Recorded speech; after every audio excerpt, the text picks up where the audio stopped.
시청자 여러분 안녕하십니까? 4월 4일 굿모닝 MBN 시작합니다. 먼저 오늘의 주요 뉴스입니다. 충남 홍성 산불이 다시 확산세를 보이며 일부 마을 주민들이 오늘 새벽 추가로 대피했습니다. 강한 바람이 불면서 불길이 인근 산으로 옮겨 붙고 있어 주민 대피가 필요한 마을이 더 늘어날 것으로 보이는데 전남 순창 등 전국 8곳의 산불 가운데 5곳에서 산불 대응 3단계가 발령됐습니다. 전국 대부분 지역에 건조특보가 내려진 가운데 오늘 오후부터는 제주도를 시작으로 전국에 걸쳐 단비가 내리겠습니다. 남부지방과 제주도에는 최고 120mm가 넘는 많은 양의 비가 쏟아지겠고 건조한 대기로 기승을 부리던 산불을 한동안 억제할 수 있을 것으로 보입니다. 윤석열 대통령이 오늘 국무회의에서 양곡관리법 개정안에 거부권을 행사할 것으로 예상됩니다. 더불어민주당은 릴레이 삭발식을 포함한 규탄 대회를 열고 거부권 행사 시 강경 대응을 예고해 강대강 대치가 한동안 이어질 전망입니다.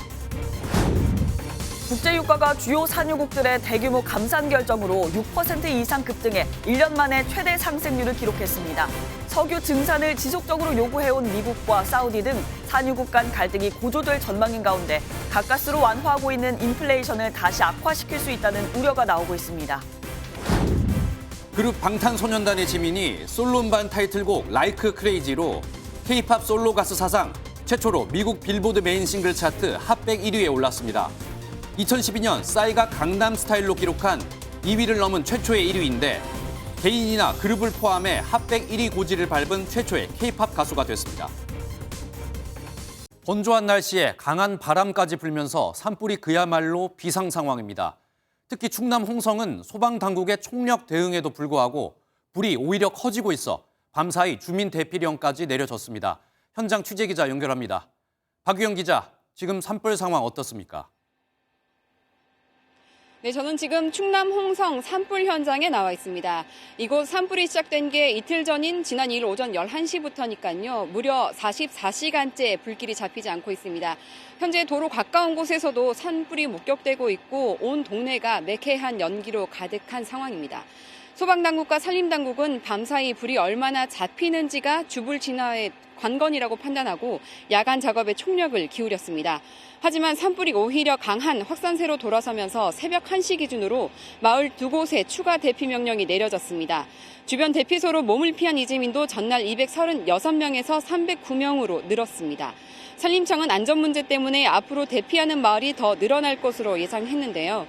홍성 산불에는 지난 밤에만 소방과 군인, 특수진화대 등 3,000명 가까운 인력, 그리고 산불 지휘차와 진화차, 소방차 등 장비 188대가 투입됐습니다.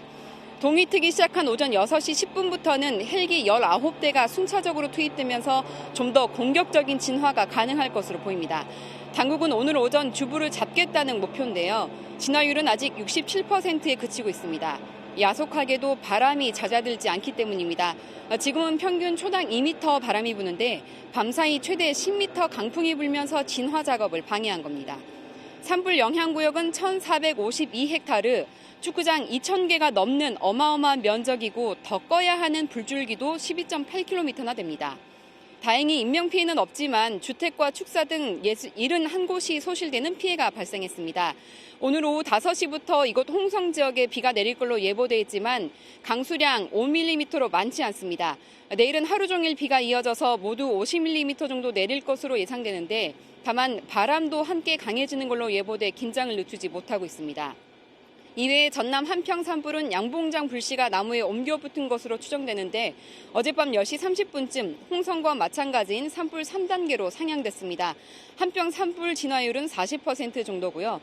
어제 저녁 8시 30분 역시 산불 3단계로 상향 발령된 충남 금산과 대전 서구, 경북 영주 산불 진화율은 60에서 67% 정도 됩니다.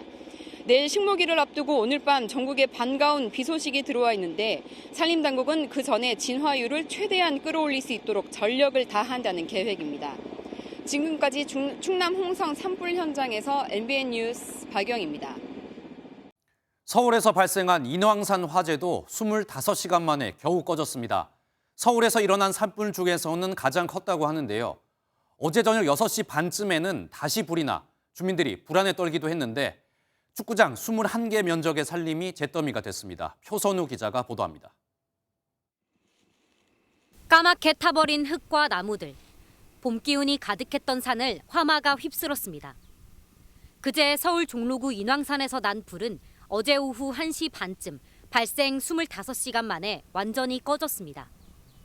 산림당국은 약 5시간 만에 큰 불길을 잡았지만 산세가 험해 밤새 잔불 진화에 어려움을 겪었습니다.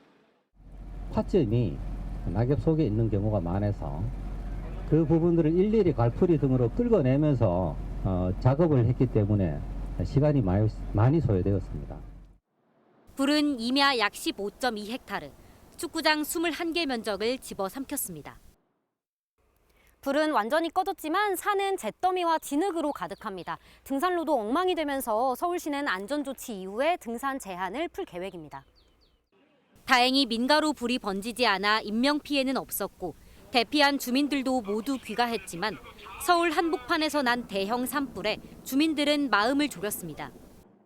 너무 불안했죠. 왜냐면 저희는 너무 산이랑 너무 근접해 있으니까 하루 종일 밤까지 계속됐으니까 또 대피 명령이 떨어질지 모르니까 가방은 계속 싸놓고 있었고. 소방당국은 재발 감시와 함께 화재 원인에 대해서도 모든 가능성을 열어놓고 조사할 방침입니다. MBN 뉴스 표선우입니다. 이렇게 전국적으로 산불이 잇따르는 가운데 일부 지방자치단체장들의 언행이 연일 논란을 빚고 있습니다. 진화 작업이 한창이었던 지난달 31일 강원도의 한 골프 연습장에서 골프 연습을 한 김진태 강원지사는 부적절한 행동이었다며 심려를 끼쳐 죄송하다고 전했습니다. 또 앞서 지난달 30일 충북 제천 봉황산 화재 당시 술자리를 가져 논란을 빚었던 김영환 충북지사는 어제 현장에 가지 않은 것이 옳았다고 말해 또다시 구설에 올랐습니다. 네, 오늘 하늘빛이 대체로 흐리겠고 밤부터는 전국에 비 소식이 들어있습니다. 비가 내리기 전까지 대기는 건조하겠는데요. 김다영 기상캐스터 자세한 날씨 알려주시죠. 메마른 날씨가 이어지면서 그 어느 때보다 단비 소식이 간절한 요즘인데요. 오늘 드디어 비 소식이 있습니다. 밤부터 전국에 비가 내리면서 대부분 지역의 건조특보는 해제될 텐데요. 다만 비가 오기 전까지 대기는 건조하겠습니다. 추가적인 산불이 발생하지 않도록 불조심하셔야겠습니다. 비는 오늘 낮에 제주를 시작으로 늦은 오후에는 충남과 호남 지역에, 밤에는 그 밖에 전국으로 확대되겠고요. 모레까지 이어질 텐데요. 특히 내일은 남해안과 지리산 부근, 제주 산지를 중심으로 강하고 많은 비가 집중되겠습니다. 사흘간 예상 강수량은 제주 산지와 남해안, 제주 산지에 최고 200mm 이상, 지리산 부근과 남해안에도 120mm 이상의 폭우가 쏟아지겠고 전남과 경남에 최고 80mm, 수도권 등 대부분 지역은 최고 60mm의 비가 예상됩니다. 오늘도 아침과 낮 기온 모두 평년 기온을 웃돌겠습니다. 현재 서울의 기온 15.5도 나타내고 있고요. 낮 기온은 서울 22도, 대전은 23도까지 오르면서 포근하겠습니다. 날씨였습니다. 더불어민주당 주도로 국회 본회의를 통과한 양곡관리법 개정안에 대해 윤석열 대통령이 오늘 거부권을 행사할 것이란 전망이 나오고 있습니다. 민주당은 농민들과 삭발식에 나서며 정부를 압박했는데 국민의힘은 자극적 선동으로 국민 감정을 부추기고 있다고 지적했습니다. 이혁근 기자입니다. 쌀 생산이 수요에 비해 많거나 쌀값이 떨어졌을 때 정부가 의무 매입하도록 하는 내용의 양곡관리법 개정안. 지난달 23일 국회 문턱을 넘었지만 이르면 오늘 윤석열 대통령의 첫 거부권 행사 법안이 될 것으로 보입니다. 대통령의 거부권 행사, 2016년 박근혜 정부 이후 7년 만입니다. 양곡관리법 처리를 주도한 더불어민주당은 삭발투쟁까지 감행하며 반발에 나섰습니다. 양곡관리법 즉각 공포라! 공포라! 공포라! 공포라! 지난주 한덕수 국무총리가 대국민 담화를 통해 거부권 행사를 건의한 걸 두고도 탄핵 사유라며 격앙된 반응을 내놨습니다. 이게 우리 이 대한민국 정부의 총리가 내는 담화인가 아니면 어디 동네 속된 말로 양아치가 발표하는 내용인가 심히 실망을 금할 수 없었습니다. 국민의힘은 양곡관리법에 대해 농촌을 망가뜨리는 악법 중의 악법이라며 민주당 이재명 대표에게 화살을 돌렸습니다. 양곡관리법 개정안이 이재명 대표 1호 민생법안이기 때문에 통과시키겠다는 것은 민주당의 목리에 불과합니다. 양곡법을 두고 여야가 벼랑 끝 대치를 이어가는 가운데 민주당은 대통령이 거부권을 행사하면 대통령실을 항의 방문할 계획입니다. MBN 뉴스 이혁근입니다. 어제 진행된 국회 외교안보 분야 대정부 질문에서 여야는 거세게 충돌했습니다. 야당은 한일 정상회담을 굴욕 외교라고 공격했고 여당은 경제 안보를 위한 결단이라고 반박했는데요. 오늘 경제 분야 대정부 질문에서도 여야 격돌이 예상됩니다. 보도에 정태진 기자입니다. 더불어민주당은 한일 정상회담을 외교 참사로 규정했습니다. 우리가 반잔을 채우고 나머지는 채워줄 걸 기대한다는 정부의 기대와는 달리 호응 조치가 미흡하다는 걸 지적했습니다. 일본의 그 반잔도 안 된 그 물잔을 다 마셔버리고 역사 왜곡, 독도 영유권 주장, 오염수 배출, 흙탕물을 붓고 있습니다. 그 흙탕물 우리 마실 수 있습니까? 절대로 못 마십니다. 국민의힘은 윤석열 대통령의 결단이었다며 수출 규제 철폐와 지소미아 정상화 등 성과도 적지 않다고 맞받았습니다.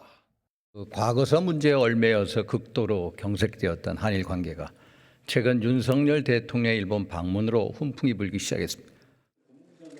민주당은 김건희 여사와 50억 클럽 쌍특검을 거듭 주장했습니다. 김건희 여사 주가 조작 사건 1심 판결에서 주가 조작에 직간접적으로 연루됐다고 판단했습니다. 50억 클럽, 김건희 주가 조작, 쌍특검 도입해야 합니다. 잘못 읽으신 것 같아요. 답변하세요. 특검이라는 것이 어떤 다른 관계없는 다른 사람을 보호하기 위한 식의 맞불놓기식으로 운용되면 국민들께서 이 제도를 신뢰하지 않을 것 같아요. 노웅래 의원의 체포안이 국회로 넘어온 뒤 91일 만에 노 의원이 기소된 걸 두고도 설전이 이어졌습니다. 이재명 겨냥한 사전예행 연습용 국회 간부기로 활용된 한동훈 장관이 총괄지휘 위한 입법부 농락 사건이라고 저는 이야기할 수밖에 없습니다. 녹음까지 있는 뇌물 사건입니다. 여기에 대해서 계속 연장으로 3.1절까지 껴가지고 방탄하신 거에 대한 반성을 하실 문제지. 오늘 예정된 경제 분야를 주제로 한 대정부 질문에서도 여야의 강대강 대치는 이어질 전망입니다. MBN 뉴스 정태진입니다. 윤석열 대통령이 제주 4.3 희생자 추념식을 맞아 무고한 희생자의 넋을 기리고 아픔을 어루만지는 일은 국가의 의무라고 밝혔습니다. 지난해 당선인 신분으로 직접 제주를 찾았지만 이번에는 한덕수 국무총리가 정부를 대표해 참석했습니다. 희생자를 보듬겠다던 약속엔 변함이 없다며 제주를 적극 지원하겠다는 점을 강조했습니다. 원중희 기자입니다. 지난해 당선인 신분으로 제주 4.3 희생자 추념식에 참석했던 윤석열 대통령. 4.3의 아픈 역사와 한 분 한 분의 무고한 희생을 기억하고 있습니다. 4.3 희생자들과 유가족들의 온전한 명예 회복을 위해 노력하겠습니다. 올해는 직접 참석하는 대신 한덕수 국무총리를 정부 대표로 보냈습니다. 윤 대통령은 한 총리가 대독한 추념사에서 무고한 4.3 희생자들의 넋을 기리는 일은 국가의 당연한 의무라고 밝혔습니다. 정부는 4.3 희생자들과 유가족들의 명예 회복을 위해 최선을 다하고 생존 희생자들의 고통과 아픔을 잊지 않고 윤 대통령은 또 희생자와 유가족을 진정으로 예우하는 길은 제주가 더 큰 번영을 이루는 것이라며 관광, 콘텐츠 관련 정부 지원을 약속했습니다. 지난 2000년 4.3 특별법 제정 이후 노무현, 문재인 두 전 대통령만 임기 중 제주 추념식에 참석했습니다. 윤 대통령을 포함해 보수정당 출신 대통령은 추념식에 참석한 적이 없습니다. 대통령실은 희생된 도민의 명예 회복을 위해 노력하겠다는 윤 대통령의 뜻은 변함이 없다며 올해 불참을 정치적으로 이용해서는 안 된다고 강조했습니다. MBN 뉴스 원중입니다. 한편 더불어민주당은 이재명 대표를 비롯한 지도부가 추념식에 총출동하며 행사에 참석하지 않은 대통령과 여당 지도부를 비판했습니다. 4.3 사건이 북한의 지시였다고 주장했던 국민의힘 태영호 의원은 기존 주장을 고집하며 논란을 이어갔습니다. 김태림 기자가 보도합니다. 이재명 더불어민주당 대표를 비롯한 지도부가 제주 4.3 추념식에 총출동했습니다. 이 대표는 정부와 여당이 4.3 정신을 훼손하고 있다 비판하며 해결을 주장하던 윤석열 대통령의 과거 발언을 소환했습니다. 정부 여당의 극우적인 행태가 4.3 정신을 모독하고 있습니다. 4.3의 완전한 해결이라던 대통령의 약속은 부도났습니다. 박홍근 더불어민주당 원내대표는 국민의힘 지도부의 대거 불참을 꼬집었습니다. 아마도 내년엔 총선을 목전에 두고 표를의식해서 얼굴을 비출 겁니다. 이것이 제주 4.3을 대하는 윤석열 정권의 민낯입니다. 엑스포 실사단의 국회 방문으로 추념식에 불참한 국민의힘. 아침 회의에서 4.3 희생자의 명복을 빌었습니다. 4.3 사건에 대한 그런 무고한 희생자에 대한 그런 추모의 마음은 예나 지금이나 한결같습니다. 여러 가지 현안들이 있기 때문에 당의 지도부가 역할을 나누어서 각자 일을 하고 있습니다. 그러나 4.3 사건이 김일성의 지시에 의해 촉발됐다고 해 논란이 일었던 태용호 최고위원은 기존 주장을 고수했습니다. 저는 어떤 점에서 사과해야 되는지 아직까지 저는 납득이 되지 않고. 이준석 전 국민의힘 대표 등 당 내부에선 지도부의 추념식 불참에 대한 지적들도 나왔습니다. MBN 뉴스 김태림입니다. 정치자금법 위반 등의 혐의를 받는 국민의힘 하영재 의원에 대한 구속영장이 어제 기각됐습니다. 법원은 증거인멸 및 도주 우려가 없다며 하 의원에 대한 검찰의 구속영장 청구를 기각했습니다. 하 의원은 지난해 6일 지방선거를 앞두고 경남 도의원 선거에서 예비후보자 공천을 도와주는 대가로 7천만 원을 수수하고 자치단체장과 보좌관 등으로부터 지역사무소 운영 경비 명목으로 5천여만 원을 받은 혐의를 받고 있습니다. 하 의원에 대한 체포동의안은 지난달 30일 국회의원 281명 중 160명이 찬성해 통과됐습니다. 강남 납치살인 사건 수사 소식입니다. 경찰은 붙잡힌 일당 3명 외에 차량을 사주겠다는 말에 범행에 가담했다가 이탈한 공범 1명을 추가로 입건했습니다. 살인 예비 혐의로 입건했는데 경찰은 범행을 하면서 사용한 마취제 출처도 조사하고 있습니다. 백길종 기자의 보도입니다. 강남 납치 살인 사건 일당 3인조 외에 경찰이 1명을 추가로 입건했습니다. 경찰은 사건 예비 단계에 가담했다 이탈한 20대 피의자 A씨를 살인 예비 혐의로 입건해 수사 중이라고 밝혔습니다. A씨는 공범인 황모 씨, 연모 씨와 과거 함께 일하면서 알게 된 사이입니다. 경찰은 A씨가 지난 1월 황 씨로부터 피해자의 코인을 빼서 승용차 한 대를 주겠다는 제안을 받았다고 진술했다고 밝혔습니다. 하지만 피해자를 미행, 감시하는 업무에 부담을 느끼고 지난달 중순쯤 이탈했다는 겁니다. 경찰은 납치를 사주한 것으로 지목된 피의자 이모 씨가 피해자가 운영하는 회사에 근무한 적이 있는데 해당 회사의 코인에 투자했다가 8천만 원가량을 손실봤다는 진술을 얻어냈습니다. 또 일당이 피해자를 위협하는 데 쓴 마취제의 출처도 들여다보고 있습니다. 처방이 된다 하더라도 병원에서 사용하게 돼 있지 이게 그냥 들고 나와서 막 그렇게 쓸 수 없거든요.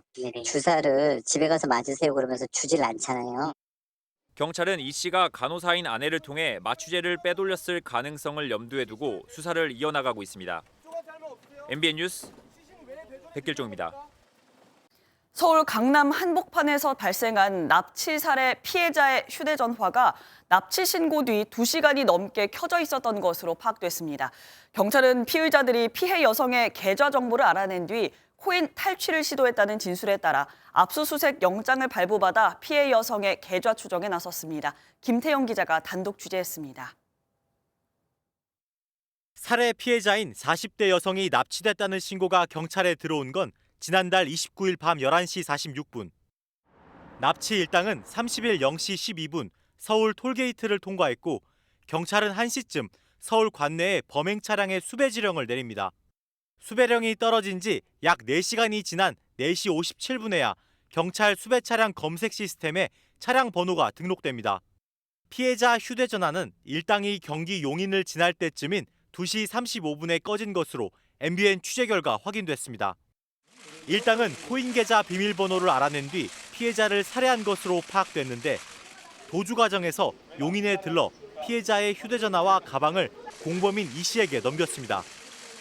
경찰은 이 씨의 코인 탈취 시도가 있었다는 진술에 따라 실제 코인을 이체했는지 피해자 계좌에 대한 압수수색 영장을 발부받아 조사하고 있습니다.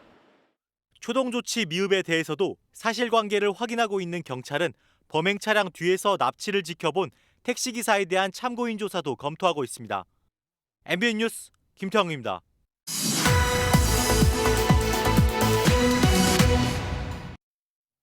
강남 납치 살해 사건 취재하고 있는 사회부 김태영 기자와 자세한 이야기 나눠보겠습니다. 어서 오십시오. 일단 지금까지 검거된 일당 그리고 경찰의 수사 상황에 대해서 좀 설명 부탁드립니다. 네, 경찰에 붙잡힌 일당 3명은 모두 구속이 됐습니다. 네. 일당 3명은 경찰서에선 묵묵부답으로 일궈냈지만 법원에 영장심사를 받으러 들어가는 과정에서 피해자를 직접 납치한 황모 씨 반 입을 열었습니다. 피해자와 유가족들에게 한 말씀 해주시죠. 정말 죄송합니다. 3명에 대한 영장심사는 1시간 만에 종료됐고 저녁이 되기 전 비교적 이른 시간에 구속이 결정된 만큼 법원도 혐의를 무겁게 보고 있는 것으로 보입니다. 이들의 관계를 좀 정리해 보면요. 피해자와 인연이 있는 주범 이모 씨가 황모 씨와 연모 씨에게 범행을 제안했고요. 황 씨와 연 씨가 실제 납치와 살해, 시신 유기를 실행했다고 보시면 됩니다. 네, 사건의 전말이 드러나면서 추가적으로 드러난 이 공범도 있다면서요. 네, 그렇습니다. 새로 추가된 20대 남성은 직접 살해에 가담하진 않았습니다. 예. 근데 범행 계획 단계에서 황 씨의 제안을 받아 피해자를 미행한 적이 있었다고 진술하고 있는 상태고요. 이 남성은 황 씨, 연 씨와는 과거 배달 대행 일을 하며 알게 된 것으로 파악됐는데 중간에 범행에 손을 뗐다고 합니다. 현재 경찰은 이 남성을 살인 예비 혐의로 입건한 상태입니다. 또 피해자 재산을 노린 배우가 있을 가능성도 있어 이 씨와 돈을 주고받거나 가상화폐로 얽힌 인물들도 출국 금지 조치에 추가 입건자가 나올 수 있다는 분석입니다. 네, 이 범행을 지시했다고 해야 할까요? 이 씨하고 피해자랑 결국 가상화폐 투자로 얽혔던 사이라고 보면 될까요? 네, 그렇습니다. 그 부분이 이번 사건의 가장 중요한 부분일 텐데요. 앞선 리포트에서도 말씀드렸듯이 이 씨가 피해자의 권유로 한 가상화폐에 투자했고 약 8천만 원 정도의 손실을 봤다고 합니다. 그런데 이 씨와 피해자가 단순히 투자로만 얽힌 사이는 아닌데요. 법조계에 따르면 이 씨와 피해자 이 2명은 가상화폐 관련 범죄로도 함께 수사를 받았다고 합니다. 지난 2021년 함께 투자한 가상화폐가 폭락하며 손실을 보자 또 다른 투자자를 찾아 가상화폐를 갈취하려 한 혐의였는데요. 이 사건으로 이 씨는 최근 검찰에 송치됐지만 피해자는 혐의가 미미하다는 이유로 불송치됐다고 합니다. 네, 경찰 수사 상황을 보면은 초동 대응에 문제가 있었다 이런 이야기도 나옵니다. 이 상부 보고가 늦었다는 이야기가 있던데요. 네, 그렇습니다. 목격자로부터 최초 경찰 신고가 들어간 건 지난달 29일 밤 11시 46분이었는데요. 경찰은 3분 뒤 최고 출동 지령 코드 제로를 발령했습니다. 그런데 이 정도 사안이면 즉각 상부로 보고돼야 할 텐데 김광호 서울경찰청장이 이를 보고받은 건 7시간이 지난 다음 날 오전 6시 55분이었습니다. 관내 총책임자인 수서경찰서장이 이를 보고받은 건 그보다도 7분 늦은 오전 7시 2분이었거든요. 피해자의 시신이 유기된 것으로 추정되는 시점이 이미 1시간 전인 오전 6시였다는 점에서 아쉬움이 남을 수밖에 없습니다. 네, 정리를 하면 피해자를 서울에서 자정쯤에 납치를 한 거고 6시쯤에 이 시신을 대전에 유기를 한 거지 않습니까? 시간이 조금 남는 것 같은데 중간에 조금 들렸다. 다른 곳에 들렸을 가능성도 제기가 되고 있다면서요.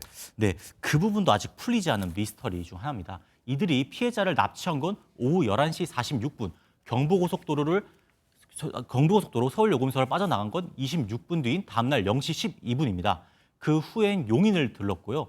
여기까지는 시간상 문제가 없는데 이들의 차량이 다시 CCTV에 포착된 건 오전 7시쯤 대전 유성 IC였거든요. 말씀하신 대로 새벽이면 2시간도 안 걸리는 거리인데 이 7시간 동안 무엇을 했는지 혹시 다른 곳을 방문하거나 또 다른 사람을 만난 건지 종합적인 수사가 필요한 부분입니다. 예, 일단 여기까지 듣겠습니다. 사회부 김태영 기자였습니다. 고생하셨습니다. 어젯밤 서울 을지로 인쇄소에서 불이 나 10개 점포가 소실됐습니다. 평택에서는 아파트 단지에서 초등학생이 흉기로 피습을 당해 경찰이 용의자를 추적하고 있습니다. 사건 사고 소식 김태희 기자가 보도합니다. 빼곡한 건물 사이로 시뻘건 불길이 올라옵니다. 어젯밤 10시쯤 서울 중구 을지로 인쇄소 골목의 한 건물 1층에서 불이 났습니다. 막 올라오더라고. 또 한 통 더 뿌렸지. 두 통 다 뿌리고 나보면 나도 겁나니까 스위치 내리고 도망쳐버렸지. 소방당국은 건물 주변으로 불이 확산하는 걸 막고 밤 11시 20분쯤 대응 1단계를 발령했습니다. 인력 280명과 장비 64대가 동원됐고 큰 불은 2시간 반 만에 잡혔습니다. 건물이 오래된 만큼 붕괴 우려가 제기됐지만 인명피해는 없었습니다. 이 본분이 아주 목조에다가 위험해서 차근차근히 지금 화재 잔불 정리를 하고 있습니다. 물론 포크레인이 들어와서 작업을 하면 빠른데 골목이다 보니까 이번 불로 건물 한 10개 정도의 점포가 피해를 입었습니다. 소방당국은 자세한 화재 원인을 조사할 방침입니다. 경기도 평택에서는 초등학생이 신원 미상의 남성에게 묻지마 피습을 당해 경찰이 수사에 나섰습니다. 경기 평택경찰서는 오후 5시 반쯤 컵라면을 먹던 초등학생을 어떤 사람이 흉기로 다치게 하고 달아났다는 신고를 받았습니다. 경찰은 CCTV 분석 등을 통해 용의자로 추정되는 젊은 남성을 추적하고 있습니다. 피해 학생은 목 부분을 다쳐 병원으로 이송됐고 생명에는 지장이 없는 것으로 알려졌습니다. MBN 뉴스 김태희입니다. 공원에서 놀고 있는 9살 여자아이에게 인형을 주겠다며 자신의 집으로 데려간 40대 남성이 주민신고로 붙잡혔습니다. 인형을 주려 했을 뿐이라는데 체포될 때 왜 무릎을 꿇고 빌었을까요? 정치훈 기자입니다. 주택가 골목길에 빨간 모자를 쓴 남성이 앞장서고 뒤에 분홍색 옷을 입은 여자아이가 따라갑니다. 술에 취한 남성은 제대로 걷지도 못합니다. 수상한 낌새를 느낀 한 남성이 공원에서 따라와 여자아이를 부릅니다. 하지만 잠시 놓친 사이 아이는 이미 손에 인형 2개를 들고 나타납니다. 남성의 집에 함께 갔다가 나온 겁니다. 미성년자를 보호자 동의 없이 어딘가로 데려가기만 해도 유인죄가 성립합니다. 신고를 하려 하자 제지하는 바람에 몸싸움까지 벌어집니다. 결국 출동한 경찰이 현장에서 40대 이모 씨를 체포하자 무릎을 꿇고 빕니다. 데리고 가려고 그랬는데 이 남자분이 뭐 말리셨는가? 한참 싸우더라고요, 앞에서. 이 씨는 인형을 주겠다며 9살 난 여자아이에게 적분해 500m가량 떨어진 집까지 데려간 혐의를 받고 있습니다. 아이를 유인했던 장소는 주택가로 둘러싸인 어린이 공원이었습니다. 이곳에서 이 씨는 누가 물어보면 삼촌이라고 말하라고 꼬드겼다는 진술도 확보했습니다. 아동대상범죄나 성범죄 전력은 없었지만 다른 전과가 있는 것으로 확인됐습니다. 붙잡힌 이 씨는 단순히 인형을 주려 했다고 진술했습니다. 지금 억울로 나간대. 근데 그걸 억울로 나가 누가 믿어 죽었어. 경찰은 해바라기 센터에 아이를 맡겨 안정시키는 한편 이 씨에 대해 구속영장을 신청하기로 했습니다. MBN 뉴스 정춘우입니다. 오늘 하루 중요한 일정을 소개해드리는 굿모닝 오늘입니다. 어떤 일정이 있는지 함께 살펴보겠습니다. 이태원 참사 대응과 관련해 탄핵이 소추된 이상민 행정안전부 장관의 헌법재판소 탄핵 심판이 오늘 시작합니다. 헌재는 오늘 오후 탄핵 심판 청구인에 해당하는 국회 소추위원 측과 심판 당사자인 이 장관 측 대리인을 불러 양측의 의견을 들을 예정입니다. 더불어민주당이 양곡관리법 개정안에 대한 윤석열 대통령의 거부권 행사에 반대하는 기자회견을 엽니다. 민주당 원내대표단과 농림축산식품해양수산위원회 위원, 전국농어민위원회는 오전 국무회의 직후 대통령실 앞에서 거부권 행사 규탄 기자회견을 열겠다고 예고했습니다. 윤석열 대통령이 검찰총장 시절 받은 정직 2개월 징계에 불복해낸 행정소송 항소심 재판이 진행됩니다. 윤석열 대통령은 검찰총장 재직 시절 채널A 사건 수사와 감찰을 방해하고 재판부 사찰 의혹 문건을 만들어 배포했다는 이유 등으로 정직 2개월 징계를 받았는데요. 이에 불복해 소송을 냈지만 1심에서 패했습니다. 국제박람회기구 실사단이 2030 세계박람회 개최 후보지 부산을 방문합니다. 실사단은 부산 을숙도 생태공원을 탐방한 뒤 유치위원회의 2차 유치 계획 발표를 청취할 예정입니다.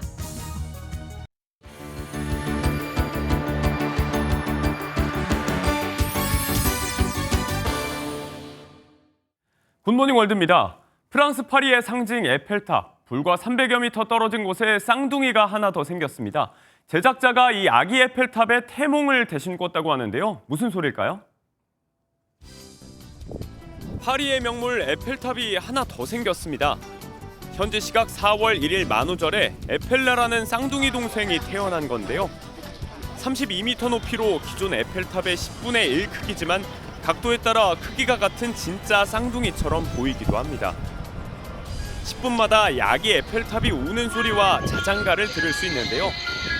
에펠탑이 아이를 갖는 꿈을 꿨다라는 게 제작자 필립 메인드론이 밝힌 제작 배경입니다. 꼬박 1년 동안 만들어졌지만 단 하루 만에 조립해 세워진 에펠라. 2주간의 전시 후에 대서양을 건너 여행을 시작합니다. 정숙한 관람, 또 쾌적한 전시 공간 유지를 위해서 미술관, 박물관 이런 곳은 반려동물 입장이 금지되곤 하죠. 그리스의 한 미술관에서 이런 오랜 관행에 반기를 들고 나섰습니다. 한번 보시죠. 목줄을 한 반려견도 함께하는 주인도 전시회 관람에 여념이 없습니다. 그리스 아테네의 현대미술관인데요. 유기동물 입양을 장려한다는 취지로 반려동물의 미술관 입장이 허용됐습니다. 박물관에서 자체적으로 반려동물 친화 정책을 채택해 현지 유기동물 보호소와 함께 마련한 행사라고요. 물론 예방접종과 목줄 착용 등 가이드라인과 규정도 함께지만 사랑하는 반려견과 함께할 수 있다면 이쯤은 어렵지 않겠죠. 더 많은 박물관이 동참하는 선례가 되길 반려인들은 한 목소리로 바랐습니다. 성경에서 종려나무는 아주 특별한 의미를 갖는데요. 부활절을 앞두고 신자들이 이 종려나무 가지를 흔들며 먼 옛날 그리스도의 예루살렘 입성을 기념하는 축제를 열었습니다. 에콰도르 키토입니다. 수많은 인파가 하나같이 뭔가를 들고 흔듭니다. 이들의 손에 들린 건 바로 종려나무인데요. 에콰도르 수도 키토, 가톨릭 신자들이 함께하는 종려주일 축제 현장입니다. 종려주일은 예수님이 십자가에 못 박히기 위해 예루살렘에 입성한 날을 기념하는 기간인데요. 나귀를 타고 예루살렘에 들어오는 예수님을 종려나무 가지를 흔들며 환영했던 데서 비롯된 전통이랍니다. 또 성경에서 종려나무는 의와 아름다움, 승리 등을 상징한다고 하죠. 성수를 뿌리며 축성하는 사제들도 이를 맞는 신도들도 모두 행복해 보이는 부활절 전 풍경이었습니다. 굿모닝 월드였습니다.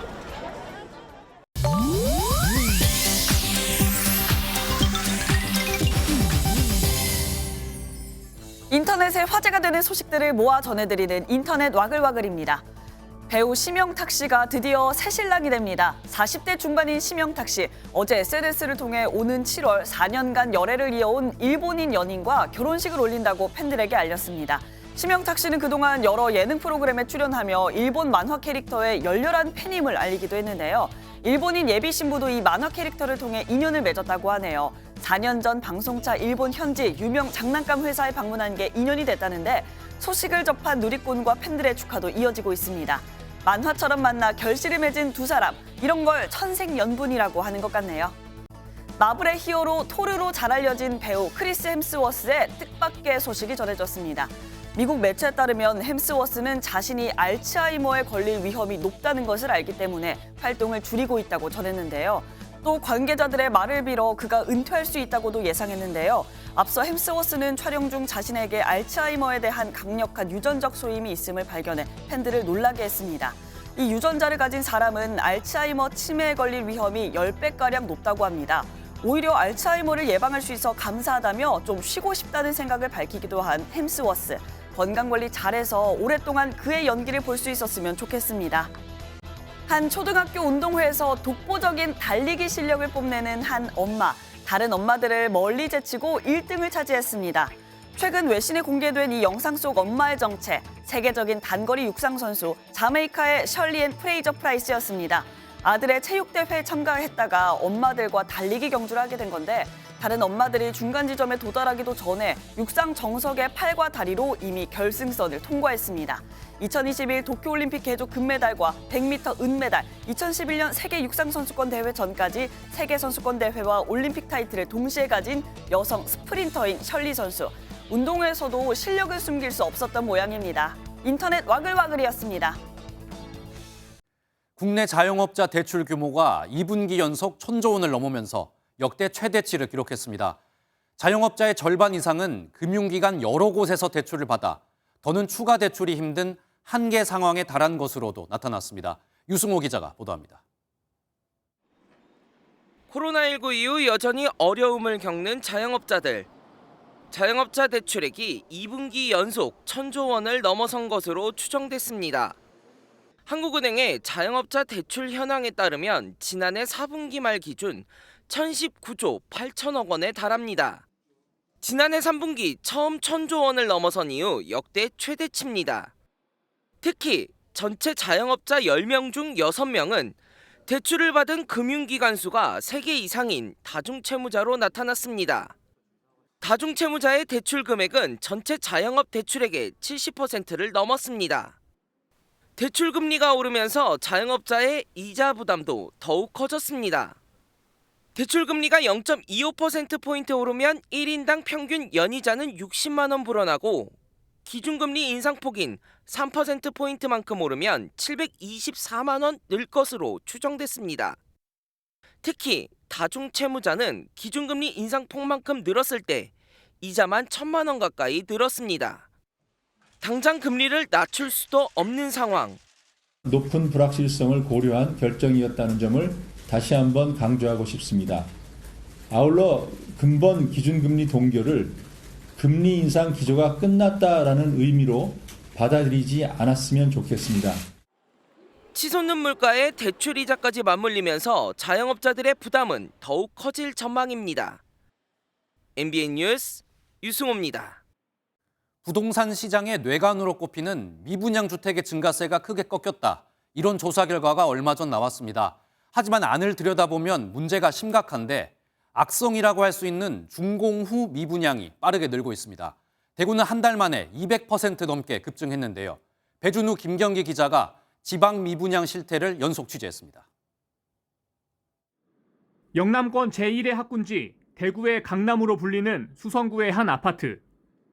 공사를 마치고 지난 1월 입주가 시작됐지만 5가구 중 4가구가 빈집입니다. 학부모들이 선호하는 수성구에 607세대로 꽤 큰 단지인데도 주변 아파트값이 급락하면서 준공 후에도 미분양 상태인 겁니다. 입지적인 조건, 학군이 좋잖아요. 비싸긴 비싸지만 충분히 만회할 수 있는 그런 가격이다 생각하고 분양을 받으신 분들 계셨는데 뚜껑을 열어보니까 건설사는 결국 11억 원이 넘었던 분양가를 8억 원대로 낮췄지만 여전히 분양받겠다는 사람은 없습니다. 20% 조금 안 돼 분양됐다고 생각하시면 돼요. 1층 25%, 23% 이렇게 할인율이 적용됐어요. 10층 이상은 무조건 17.1%. 새로운 무덤이 된 대구광역시는 미분양 물량이 14,000가구에 달하고 준공 후 미분양도 한 달 만에 244% 급증했습니다. 파장은 대구를 넘어 주변으로 퍼지고 있습니다. 900세대가 넘는 이 아파트는 64세대 청약 모집에 신청자가 5명뿐이었습니다. 이렇게 대구발 미분양 후폭풍이 경산시 등 인근 지역으로 확산하고 있습니다. 지난 2월 기준 전국의 준공 후 미분양 주택은 8,554채로 한 달 전보다 13% 넘게 늘며 빠르게 증가하고 있습니다. 개인소득이 전국 최상위권을 달리는 인구 110만의 공업도시 울산광역시입니다. 이곳 역시 밀어내기 공급으로 미분양 주택이 1년 만에 10배 급증하면서 건설사들에겐 발등에 불이 떨어졌습니다. 중도근무이자의 발코니 무료 확장은 기본, 계약금이 부족하면 대출도 알아봐주고 이자도 지원합니다. 계약과 동시에 축하금을 주는 곳도 있습니다. 동해선 덕하역 인근에 들어서는 이 아파트는 잔금을 치르는 대신 해지할 수 있는 혜택까지 줬습니다.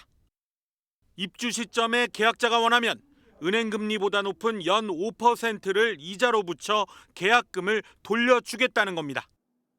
건설회사의 고액주택이 필요하다고 판단됐습니다. 그래서 저희 회사에서는 고액들한테 혜택을 줌으로써 미분양을 헤쳐나갈 수 있게.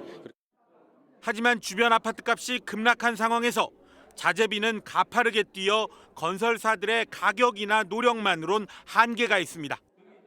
양도세를 이 특정 조건에서 이루어진 이제 분양 물량, 미분양 물량, 공급 물량에 대해서는 양도세를 한시적으로 면제해주거나 다 짓고도 안 팔리는 집이 늘어나면서 지방을 기반으로 한 중소건설사들의 자금 압박은 갈수록 심해지고 있습니다. MBN 뉴스 김경입니다. 사우디아라비아 등 주요 산유국들의 협의체인 오펙 플러스의 대규모 감산 결정에 국제 유가가 급등했습니다. 현지 시간 3일 서부 텍사스산 원유 가격은 전날보다 6.28% 오른 배럴당 80.42달러의 거래를 마쳤고 브렌트유 가격도 6.31% 상승한 84달러 93센트의 장을 마감했습니다. 하루 상승폭으로는 지난해 4월 이후 가장 큰 폭으로 유가가 배럴당 100달러를 넘을 것이라는 전망도 나오고 있습니다.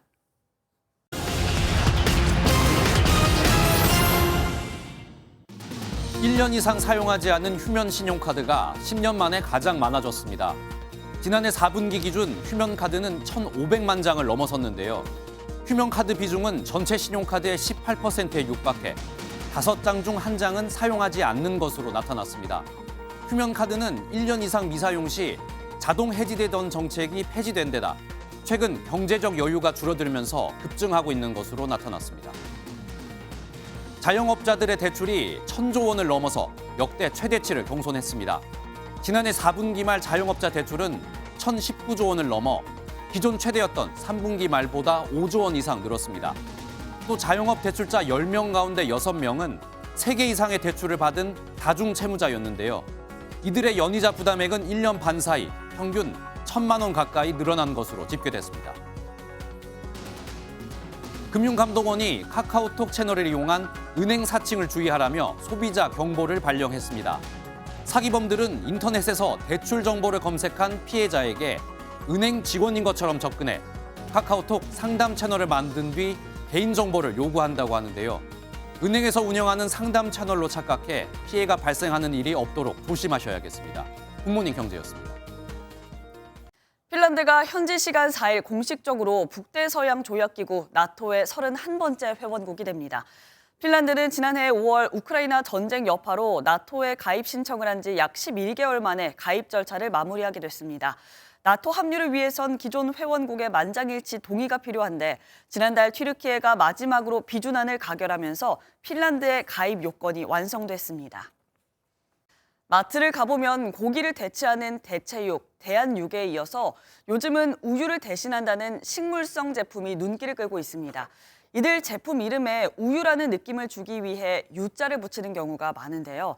MBN 취재 결과 식약처가 최근 유자를 쓰지 말라는 유권 해석을 처음으로 내놓은 것으로 확인됐습니다.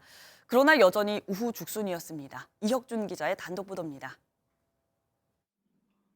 CJ제일제당이 지난해 출시한 식물성 대체유입니다. 올해 1월 제품명에서 플랜트유를 빼고 오리지널을 넣어 이름을 바꿨습니다.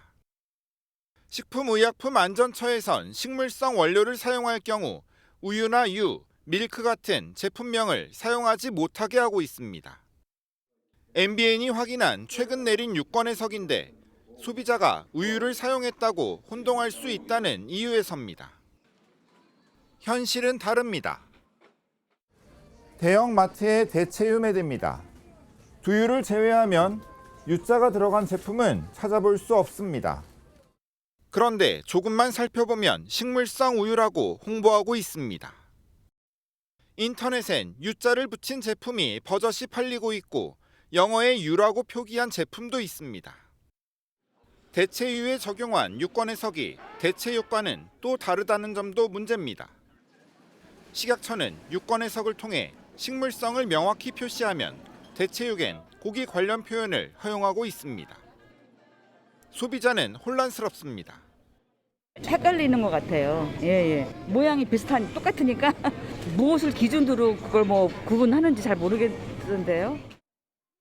단순히 유권 해석을 통해서 막고 있기 때문에 구체적인 기준을 명확히 만들거나 또는 법령을 개정해서 소비자들도 정확하게 정보를 알고 살 수 있도록 식약처는 지난해 1월 대체식품 표시 지침을 마련하겠다고 한 뒤 아직도 유관단체와 협의 중이고 오는 6월 초안을 내놓을 예정입니다. 이마저도 시작부터 예외를 두고 있어 명확한 기준이 나올진 미지수입니다. 두유하고 콩고기는 처음 논의할 때부터 예외사항을 빼뒀습니다. 축산단체도 거기에 대해서는 불만이 없으신 거예요. 대한품이라는 걸 강조하려는 식품업체와 오해를 없애야 한다는 낙농 축산업계 사이에서 대체식품 명칭 논란은 갈수록 커지고 있습니다. MBN 뉴스 이혁준입니다. 메마른 날씨가 이어지면서 그 어느 때보다 단비 소식이 간절한 요즘인데요. 오늘은 드디어 비 소식이 있습니다. 밤부터 전국에 비가 내리면서 대부분 지역의 건조특보는 해제될 텐데요. 다만 비가 오기 전까지 대기는 건조하겠습니다. 추가적인 산불이 발생하지 않도록 불조심하셔야겠습니다. 비는 오늘 낮에 제주를 시작으로 늦은 오후에는 충남과 호남 지역에, 밤에는 그 밖에 전국으로 확대되겠고요. 모레 오전까지 이어질 텐데요. 특히 내일은 남해안과 지리산 부근, 제주 산지를 중심으로 강하고 많은 비가 집중되겠습니다. 사흘간 예상 강수량은 제주 산지에 200mm 이상, 남해안과 지리산 부근에도 120mm 이상의 폭우가 쏟아지겠고, 전남과 경남 지역에 최고 80mm, 수도권 등 대부분 지역은 최고 60mm의 비가 예상됩니다. 오늘 전국 하늘 구름 많다가 오후부터 차차 흐려지겠고요. 제주 산지는 오늘 오후부터, 해안가에는 내일부터 초속 20m 이상의 돌풍이 불어들겠습니다. 시설물 관리에 각별히 유의하셔야겠습니다. 이 시각 현재 기온 보겠습니다. 서울 15.1도, 대구는 10.1도로 어제 아침보다 공기가 부드럽고요. 낮 최고 기온은 서울 22도, 대전은 23도로 어제보다는 낮겠지만 여전히 평년 기온을 웃돌며 포근하겠습니다. 기온은 점차 낮아지겠고 토요일에는 서울의 아침 기온이 3도까지 뚝 떨어지겠습니다. 날씨였습니다. 화요일 아침 굿모닝 MBN 마칩니다. 함께해 주신 여러분 고맙습니다.